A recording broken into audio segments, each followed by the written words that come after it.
the techniques they used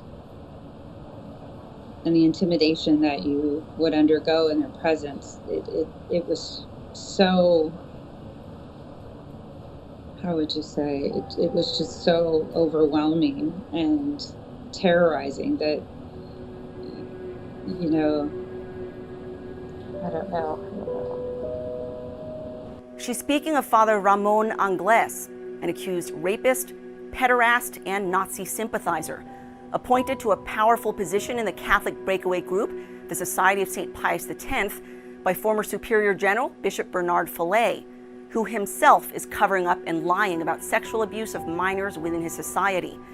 Maria is the third person to confirm with church militant that Michael Gonzalez, her brother, admitted to them that Angles had raped him in his youth, going on to kill himself at age 25, as shown in this police report confirming his death on February 18, 2000, also leaving a letter behind naming Angles as his rapist. Father Angles is under criminal investigation in the U.S., but also reportedly in Ireland for sex abuse, whose effects continue to devastate those left behind. Do you believe that Father Angles should be in prison? Absolutely, 100%. He should pay for his crimes. Yeah. And he's never done so? He never has. No.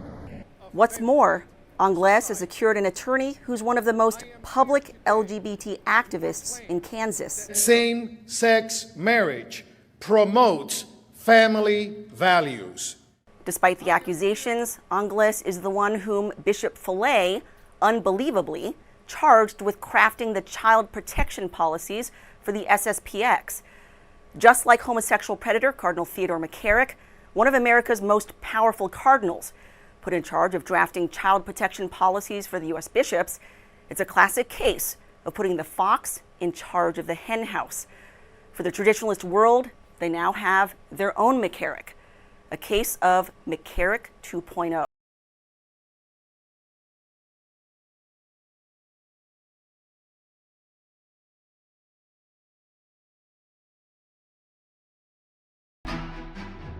The church is alive, the church is vital.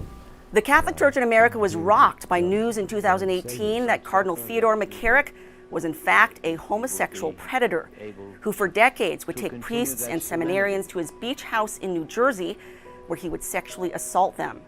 Rumors of his behavior had floated around for years, many bishops aware and Catholic media types later admitting they were aware but turned a blind eye. The few whistleblowers who did speak out were ignored or dismissed, like Richard Sipe, attraction of a priest to adolescents, the renowned sex abuse expert who wrote a letter in 2016 to San Diego's Bishop Robert McElroy detailing McCarrick's crimes. Quote, I have interviewed 12 seminarians and priests who attest to propositions, harassment, or sex with McCarrick, who has stated, I do not like to sleep alone. One priest incardinated in McCarrick's Archdiocese of Newark was taken to bed for sex and was told, this is how priests do it in the U.S. None so far has found the ability to speak openly at the risk of reputation and retaliation. The system protects its impenetrability with intimidation, secrecy, and threat. Clergy and laity are complicit. Bishop McElroy ignored the letter. It would later be revealed by papal nuncio turned whistleblower Archbishop Carlo Maria Vigano that McElroy had in fact been handpicked by McCarrick for the California diocese. It was Sipe's correspondence to Pope Benedict in 2008 exposing McCarrick's predation that led the pontiff to impose restrictions on McCarrick, banning him from international travel and speaking engagements, restrictions McCarrick ignored. To bring justice and peace into a torn and divided world. Vigano was also first to reveal these restrictions in his 2018 bombshell testimony, exposing a network of complicit clergy protecting McCarrick and promoting what he called a corrupt gay mafia in the church. Not only that, it was McCarrick who'd been placed in charge of crafting the U.S. Church's response to the sex abuse crisis in 2002, a story broken by the Boston Globe in its famous Spotlight investigation. McCarrick, the homosexual predator, guilty of abusing and assaulting dozens of priests and seminarians, was the very man put in charge of drafting the Dallas Charter for the Protection of Minors, a charter that exempted bishops from accountability and allowed abuse in the church to continue for decades. A disturbing parallel can be drawn with the SSPX, which is placed in charge of its child protection policies, its own homosexual predator, all with the blessing of Bishop Bernard Fillet. As Church Militant reported in our April 22nd Spotlight, Michael Gonzalez, a former student at the SSPX St. Mary's Academy in Kansas in the 1980s, inserted a gun in his mouth and pulled the trigger on February 18, 2000, leaving among his personal effects what his family has called a suicide note, naming Father Angles as his rapist. He told me just in little increments that it wasn't just one time that it happened, that there were other occasions that it happened, that every time that my brother was called to the office, Father Angles would abuse him in some way, shape, or form, whether it be him spanking him with a paddle or whether it be him actually raping him or just, you know, having other people present while that was happening. His eldest sister, Teresa, confirmed the abuse in our first report, and now his little sister, Maria, is also speaking out. He would sometimes break down, and he was just exasperated. It was very difficult to perceive what he was saying, but he would talk about the rape. So was Michael afraid of coming forward with this? Was Father Angles a powerful person? He was very afraid. He would tell my parents on different occasions, and there were times I know he would drink excessively, and he would get overwhelmed with emotion, and he would yell at my father, and he would tell them, you know, why aren't you helping me? You know, Father Angles, he really messed me up. You know, he's hurting me. Michael's death left Maria traumatized. It just shattered me. I was very close with Michael. He was a very kind and sensitive young man. He was an artist. He was so charismatic, and people really wanted to embrace him and love him and care for him and help him. But it seems that, you know, I think he had called out in so many ways and so many times, but he was so looked down on, you know. They turned him into a social pariah, an outcast. Father Ramon Angles holds one of the top positions in the society, who, as judicial counselor, oversees the laicizations of SSPX priests, and whose canon law arguments are widely used to justify the status of the society, as clearly seen in articles authored by Angles posted on the SSPX website, as well as videos based on Angles' arguments on jurisdiction. He was placed in this position by Bishop Bernard Fillet, Superior General for 24 years. This in spite of the fact that Angles has had a trail of abuse allegations following him for decades. From St. Mary's, Kansas, where he served as pastor of the SSPX chapel, to Dublin, Ireland, where he served as district superior, the highest SSPX authority in that country. During that time, Fillet promoted him to the position of top canonical authority for the society, a role he serves to this day, living in the palatial Villa Grifoni Sant'Angelo in Castel Gabbiano in Lombardy, Italy. The 18th century villa was used by Fillet to hold high-level meetings, as well as entertain VIP guests, including Archbishop Guido Pozzo, former head of the Vatican's Ecclesia Dei, the pontifical commission established to bring the SSPX into full communion with Rome. Fillet transferred Angles to Villa Grifoni in 2017. Angles, who boasts of descending from wealthy Spanish nobility, has reportedly been friends for years with the man who gifted the property to the SSPX in 2015, Baron Niklas Schrank von Notzing, a wealthy Bavarian patrician who's a generous donor to the SSPX. As seen in this 2007 tax statement, showing more than a dozen large contributions to SSPX establishments around the globe, totaling more than $500,000 in a single year. He also contributed to the $40 million SSPX seminary recently built in Virginia, where Bishop Fillet is being transferred in August. It was that supposedly noble Spanish blood Angles prided himself in when he bragged of his ties to the Nazis. A number of eyewitnesses confirming the existence of Nazi paraphernalia in his office at St. Mary's. Students also confirming he invited them to watch the Nazi propaganda film, Triumph of the Will, in his apartment. Several sources with direct knowledge told church militant Angles has two faces: the charming side he shows to those he respects, and the abusive and tyrannical side he shows towards those he holds in contempt. His Nazism played directly into his sex abuse, treating those of a so-called higher race with dignity, while looking on boys like Michael Gonzalez and other alleged victims as little more than poor Mexican trash to be used and abused at his pleasure. This same man was appointed by Bishop Fillet to craft the child protection policies of the SSPX, a fact confirmed by his attorney, Pedro Iragana-Garay, speaking to the Kansas City Star.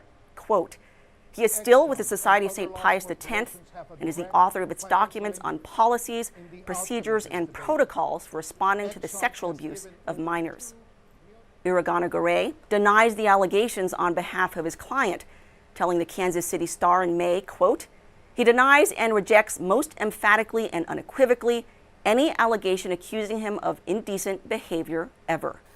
Iragana-Garay happens to be Angles' cousin and is a well-known Democrat, attorney for the ACLU, as well as, disturbingly for SSPX adherents, a well-known LGBT activist in Topeka, Kansas. Adoption by gay and lesbian and transgender people is good for children. He's a speaker at Topeka gay pride rallies and has made his career fighting for so-called LGBT rights. Bigotry wrapped in prayer is still bigotry. Defending same-sex marriage and transgenderism, among other things. Iragana-Garay has been featured in major media for his LGBT activism, including this Huffington Post piece, representing gay, lesbian, and transgender folks, and has taken part in debates in favor of gay rights. Same-sex marriage is of benefit to children. The SSPX continually warns its followers never to associate with the worldly, which opens up a line of questioning for the SSPX that would be somewhat uncomfortable. It's unclear if society money, meaning money that's come from SSPX followers, is flowing into the pockets of a notorious gay activist attorney representing Angles. In short, who's paying the bills? We belong here. The Society recently launched the website it calls Plan to Protect, featuring photos of children and promises of commitment to transparency. It's based on its partnership with the Canadian-based child advocacy group of the same name. While their partnership has lasted for several years, it's been largely invisible. The SSPX only launched its website in February of this year, months after it learned it was already under criminal investigation for sex abuse. It's a bigger betrayal that the SSPX as an organization has been choosing to handle these situations like this. And only days after SSPX whistleblower Jassy Jacobs went public with her own allegations of sexual grooming by Father Pierre Duverger, and how the case was badly mishandled by leadership. This domain registration proves the Plan to Protect site was registered in February 2020 under the French name for the society. It was registered in Switzerland, whose country code is CH. Menzing in Switzerland is the location of the General House, the world headquarters of the SSPX and the current residence of Bishop Fillet. Some see this recent website launch as little more than a public relations maneuver, meant to get out in front of the criminal investigation they knew at the time was about to explode. In fact, sources tell Church Militant that it aligns with a larger PR campaign meant to shore up the image of the SSPX before any official public revelation of criminal activity, a campaign that also included courting Catholic social media personalities to give the society some positive press to help with the coming storm. And the very words on the Plan to Protect website are a direct contradiction of the society's actions. For instance, on this page, titled Communications Regarding Abuse, the SSPX states, quote, "We strongly believe that it is the exclusive right and duty of Child Protection Services and law enforcement to investigate and to determine guilt or innocence. It is up to these authorities to make the final statement on such situations. The Society of St. Pius X will not and cannot assume this role." Not only is it a convenient way for the SSPX to disclaim any responsibility in conducting its own due diligence with regard to abuser priests, it's also a lie. The SSPX does indeed conduct its own investigations into sex abuse by its clergy, a fact Bishop Fillet himself personally acknowledged in a 2017 written interview with Swedish media when the heat in Europe was starting to increase on the society and Fillet. Quote, "As soon as the superiors are made aware of allegations of abuse from a member of the SSPX, a canonical investigation is opened, and the member is immediately suspended from any ministry that would give him care over souls." Going on to say, when the SSPX superiors are made aware of a possible case, it is immediately reported to the civil authorities, who are able to rely on the complete cooperation of the SSPX authorities. This is demonstrably false in case after case, most notoriously with Father Christophe Rouanel, sentenced by a French court in 2017 to 19 years in prison for the rape of 3 women. One he tortured with knitting needles and broomsticks during his sexual assaults. Not only did an SSPX canonical trial find the priest guilty of rape, Fillet never reported him to civil authorities, as required under French law. Also, in what many have little knowledge of, including SSPX followers, there's a quiet standing agreement between the Society and the Vatican to report sexual abusers to Rome as well. Fillet and leadership have kept that arrangement fairly quiet. And in the case of Father Rouanel, Fillet ignored the arrangement and refused to report the case to the Vatican, reneging on his own understanding with the Holy See. The arrangement dates back to the end of the pontificate of John Paul II, wherein the Holy See delegated authority to the SSPX to conduct canonical trials on behalf of Rome against accused clergy, with Bishop Fillet appointed as a judge. This was confirmed by Bishop Fillet himself in this 2015 French article, in which he said of the arrangement, quote, "This is not new, but has existed for over 10 years. Fillet has cited this arrangement to argue that the SSPX is recognized as part of the church, even as he violates the arrangement's rules. In particular, Article 16 of this Vatican document, which requires Fillet to report all abuse cases to the Holy See. Quote, "Whenever the ordinary or hierarch receives a report of a more grave delict, which has at least the semblance of truth, once the preliminary investigation has been completed, he is to communicate the matter to the Congregation for the Doctrine of the Faith." Rome also has the power to remove Fillet as canonical judge, which it did in the case of pedophile priest Father Philippe Peignot. Rome was so unhappy with Fillet's conduct, in which he repeatedly and for years endangered children by allowing the pederast to lead scout camps, that Cardinal Luis Ladaria, Secretary General of the CDF, wrote Fillet in 2013 ordering him to appoint another judge to try Peignot in canonical court, which went on to deliver a verdict of guilty. The SSPX claims on its plan to protect site it cooperates with civil authorities, another demonstrably false claim, as shown in its egregious conduct in the case of Father Frederick Abbé. While SSPX leadership claims it contacted police immediately after learning of Abbé's abuse, they did, but in the most deceitful fashion imaginable. Dominus vobiscum. Bishop Fillet and other SSPX clergy set about to withhold crucial evidence from victims' families and from the authorities, and they did so for years. Eventually discovered years later, the SSPX finally was forced to surrender it, which led to Father Abbé's criminal conviction. Their conduct was so outrageous, the prosecutor, the court, and victims' rights groups harshly condemned the SSPX for its deception and obstruction of justice.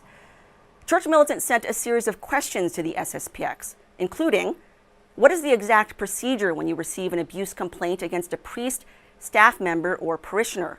Can you please detail how you proceed? Whom do you first notify? Who makes the decision to contact law enforcement? How is that decision made? When is that decision made? Is a file kept of the abuse allegation for record-keeping purposes? As you know, this is done in dioceses around the world. Is there also a file kept on SSPX clergy? Who is responsible for such record-keeping? When and how does the SSPX decide to launch a canonical trial with regard to a priest accused of abuse? Consistent with the track record of the SSPX, we received no response. Meanwhile, the priest reportedly responsible for destroying a number of victims' lives, including that of Michael Gonzalez, has never been brought to justice and continues to enjoy one of the most powerful positions in the SSPX, thanks specifically to the protection afforded him by Bishop Follet. After our last expose, some asked why Michael Gonzalez's parents didn't help him. As his sisters Teresa and Maria reveal, their own father was an abuser and refused to assist his son. So your father showed no sympathy whatsoever when Michael came to him and told him about his rape by Father Angles? No, he in fact would make fun of him. He would tell him that he was just a drunk, that he wasn't going to make anything of his life, that he was, he threw him out on the streets pretty much. His father also had a violent streak. He would oftentimes pick up whatever was around and throw it at us or hit us. I do recall an incident where he picked up a hammer and he hit Michael with it. He used to wear these combat boots that he would kick us with. Michael's father, though outwardly devout, a daily mass-goer and popular in the SSPX parish, was a sex abuser himself, molesting children in the SSPX community. So clearly there was a lot of sexual abuse, physical abuse, emotional abuse, psychological abuse in your family. Yes. Do you think that other people in the SSPX community in St. Mary's knew about that? Absolutely, 100% I did. There were a lot of families that we grew up around, large families. Their siblings would talk about abuse as well.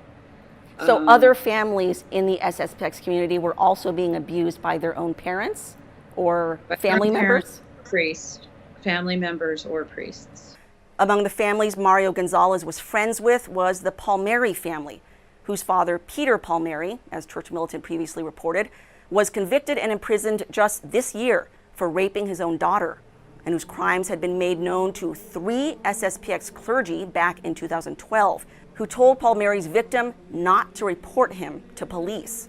Michael's father's sex abuse was eventually found out by relatives who confronted him. They gave him an opportunity to take care of the things he needed to take care of, and then turn himself in, and if that he didn't, that they would come and get him, turn him in. And instead of turning himself in, he fled? He fled, yes. And how many felony charges was he facing? I believe 9 felony charges. Mario Gonzalez escaped to Mexico, where he lives to this day. Another sister, Maggie Gonzalez, has gone on the record confirming Angles's abuse of her brother. All 3 sisters have spoken to the Kansas Bureau of Investigation, which is actively investigating the priest. Angles has also been caught in contradictions, his attorney telling the Kansas City Star, quote, Father Angles had no reason or opportunity whatsoever to converse or meet with the students in private. He did not even have an office, nor did he use his office space until the summer of 1989. This is contradicted, however, by former altar boys who served at St. Mary's, who confirmed with Church Militant they met privately, one-on-one, with Father Angles on numerous occasions, contrary to what Angles's attorney is claiming.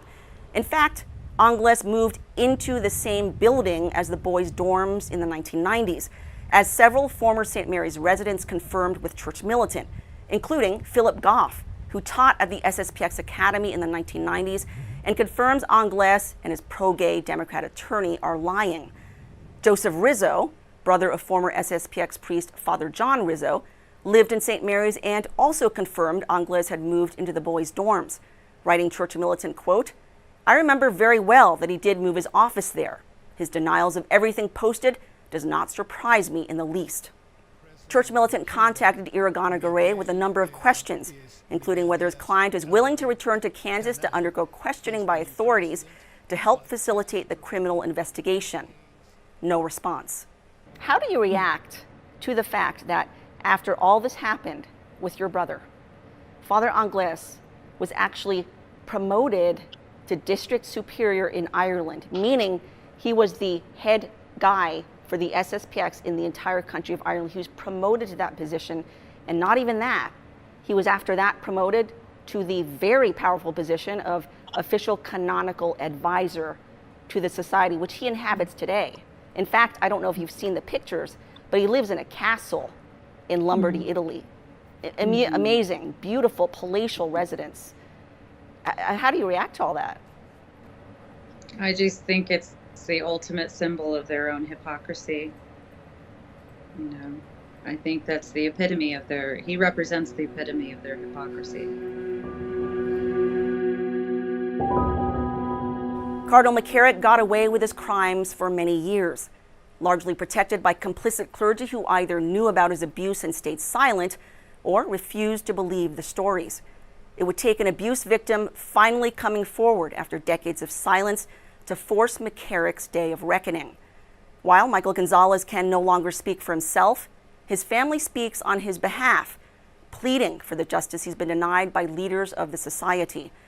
For the moment, Anglès is enjoying refuge by simply maintaining his innocence, while his alleged victims say he should be forced to face the music. Until then, he continues to enjoy high rank and prestige in the SSPX, thanks to the work of Bishop Bernard Fillet. Christine Niles, Church Militant,